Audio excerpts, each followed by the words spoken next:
Mobilierul vechi are o valoare estetică și sentimentală deosebită, iar păstrarea acestuia în condiții bune este esențială pentru a-i prelungi viața.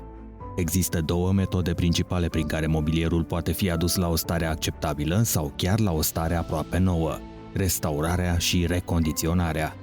Deși termenii sunt adesea folosiți greșit, ei descriu procese distincte, fiecare cu propriile sale tehnici și scopuri. Recondiționarea reprezintă o reparație a unui obiect pentru readucerea acestuia în uz. Diferența dintre restaurare și recondiționare este că restaurarea reprezintă aducerea unui obiect de artă sau de patrimoniu, deci nu ne referim aici la obiecte comune, la starea lui inițială, respectând anumite principii și reguli foarte stricte.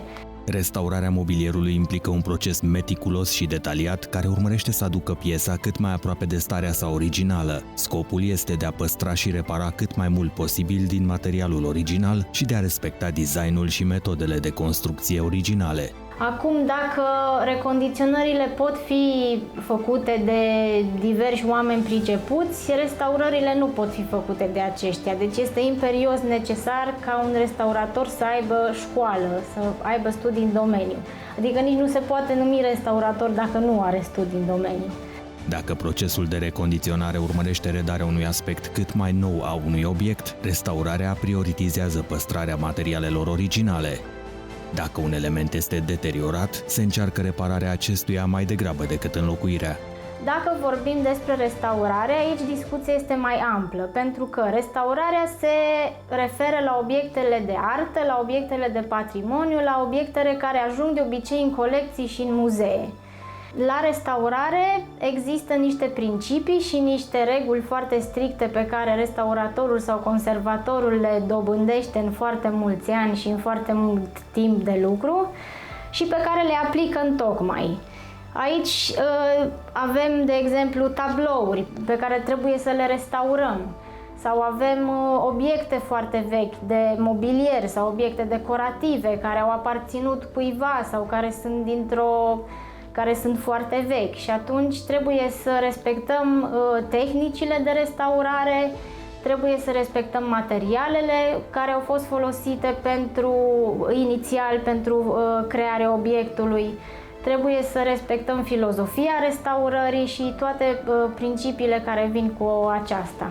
Procesul începe cu o evaluare detaliată a stării mobilierului. Aceasta include identificarea daunelor, a componentelor lipsă și a modificărilor anterioare. Documentarea este esențială pentru a avea un reper clar în timpul restaurării. Lada, ca și obiect de mobilier, datează încă din antichitate, iar lada este strămoșul șifonierului. Oamenii își păstrau lucrurile în lăzi inițial, după care s-a inventat șifonierul. Lada de zestre cu precădere este foarte valoroasă și foarte importantă în viața satului, nu numai din România, există și alte țări unde este această tradiție. Lada de zestre reprezenta obiectul cu care pleca fata de măritat acasă cu toată zestrea pe care o acumulase până în momentul acela. Folosirea tehnicilor originale de construcție și finisare asigură autenticitatea obiectului. De exemplu, în cazul unei piese de mobilier din lemn, restauratorii ar putea folosi adezivi și finisajele naturale care erau disponibile la momentul construcției originale.